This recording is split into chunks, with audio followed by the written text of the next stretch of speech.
Sexta questão. A tabela periódica, sonhada por Mendeleev, representa um divisor de águas na história da química. Afinal, a sistematização dos elementos químicos era primordial para a formação de uma linguagem química universal e, consequentemente, para a consolidação da química como ciência. Em quais aspectos a tabela proposta por Mendeleev difere das propostas de seus antecessores? Explique a importância do poder de previsão desse cientista em sua formulação da tabela periódica. Então, o que eu posso falar para vocês sobre essa questão? Que Mendeleev ele propôs uma tabela onde os elementos químicos estariam organizados em ordem crescente de massa atômica, onde obedecia um padrão de acordo com as propriedades dos átomos.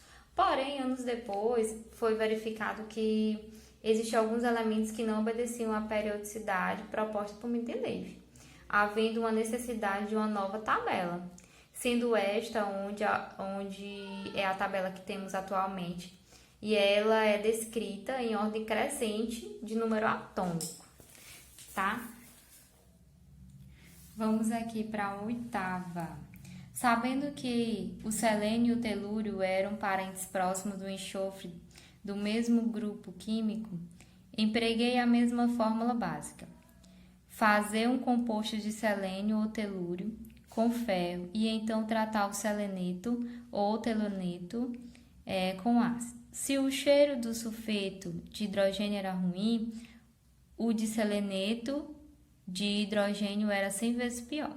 Um fedor indescritivelmente horrendo, nauseante, que me sufocou e me fez lacrimejar, lembrando-me de rabanete e couve podre.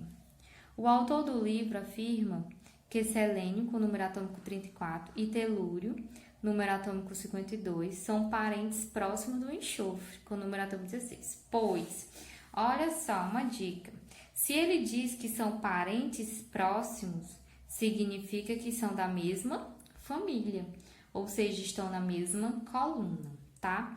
Então, letra A, ele fala assim: apresentam 6 elétrons na camada de valência e pertencem ao mesmo grupo da tabela periódica. Então, essa questão aqui, ó, apresenta o mesmo grupo da tabela periódica, é verdadeira. Fazem parte da mesma família. Mas será se tem 6 elétrons na camada de valência? Para você fazer isso, você só fazer a configuração eletrônica aqui do enxofre, né? Que eles são parentes próximos. Então, se são parentes próximos, eles também vão possuir 6 elétrons na camada de valência. Pois vamos lá. Eu vou fazer a configuração eletrônica utilizando o diagrama de Pauli para o enxofre. Então, vai ficar 1s2, 2s2, 2p6, 3s2, 3p4, ó. Última camada aqui, né, referente ao período. Terminou em P, é um elemento representativo. Então, a quantidade de elétrons aqui da última camada vai me dizer qual é a família que eles pertencem. No caso, 6 elétrons, 4 mais 2, 6, né? 6 elétrons está na camada de valência, é pertencente à sexta família. Então, a letra A é a verdadeira, tá? Então, vamos aqui para a questão 9. Comparando-se as propriedades periódicas dos elementos que compõem o KCl, assinale o que for correto. Dados: o potássio, que é o K, tem número atômico 19 e o cloro tem número atômico 17. Esses números atômicos aí, eles são dados para você localizar esses elementos aí na tabela periódica, porque só dá para comparar as propriedades periódicas deles se você souber onde ele está localizado. Tá bom? Então, eu desenhei aqui uma tabela periódica, bem simples, só para mostrar para vocês aonde é que o cloro e o potássio estão localizados. Então, você fazendo a distribuição eletrônica, aí você vai ver que o potássio, ele está na família 1 e o período dele é o 4. Então, ele está um período aqui, ó, 4 e família 1, tá? Só grosseiramente. O cloro está na família 17, já está bem aqui desse lado, e o período dele é o 3, ele está um período acima do potássio, que isso vai influenciar bastante. A primeira afirmativa, ó, o potássio possui maior caráter metálico? Verdadeiro. 2. O cloro possui maior eletronegatividade? O que é eletronegatividade? É a maior tendência de atrair elétrons. Então, na família e no período, como é que essa eletronegatividade ela aumenta? Na família, ela aumenta de baixo para cima, ou seja, os elementos que estão aqui na parte superior são elementos mais eletronegativos. E ele aumenta no período da direita para a esquerda. Então, esses aqui que estão desse lado são aqueles que possuem maior eletronegatividade. Então, juntando tudo, família e período, os que estão nessa região aqui de cima da família e estão nesses períodos aqui são aqueles considerados mais eletronegativos. Então, o cloro é mais eletronegativo do que o potássio. Então, 2 é verdadeiro. O outro, 4, o cloro tem maior raio atômico?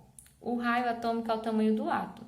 Então, como é que a gente vai observar? Sabendo que o raio atômico ele aumenta de cima para baixo nas famílias, ou seja, os átomos que estão mais aqui embaixo são aqueles que possuem maior raio atômico, comparando na família. E no período, aumenta da esquerda, da direita para a esquerda.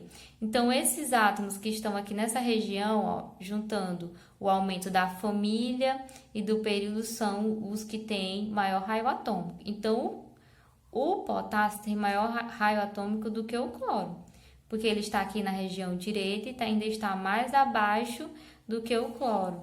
Então, a 4 é falsa. 8. O potássio tem maior eletroafinidade. O que é eletroafinidade? Eletroafinidade é a energia liberada ao receber um elétron. O potássio ele está aqui. Como é que a eletroafinidade aumenta? A eletroafinidade aumenta na família, aumenta de baixo para cima. Então, os que estão aqui são mais eletronegativos, tem maior eletroafinidade e aumenta da esquerda para a direita. Então, o cloro vai ter maior eletroafinidade do que o potássio. Então, aqui a 8 é falsa. 16. O potássio tem maior potencial de ionização? Não. Potencial de ionização, no caso, vai ter o cloro. Também aumenta de baixo para cima na família e no período da esquerda para a direita. Então, aqui é falsa. Então, o somatório aí vai dar 1 mais 2, que dá 3.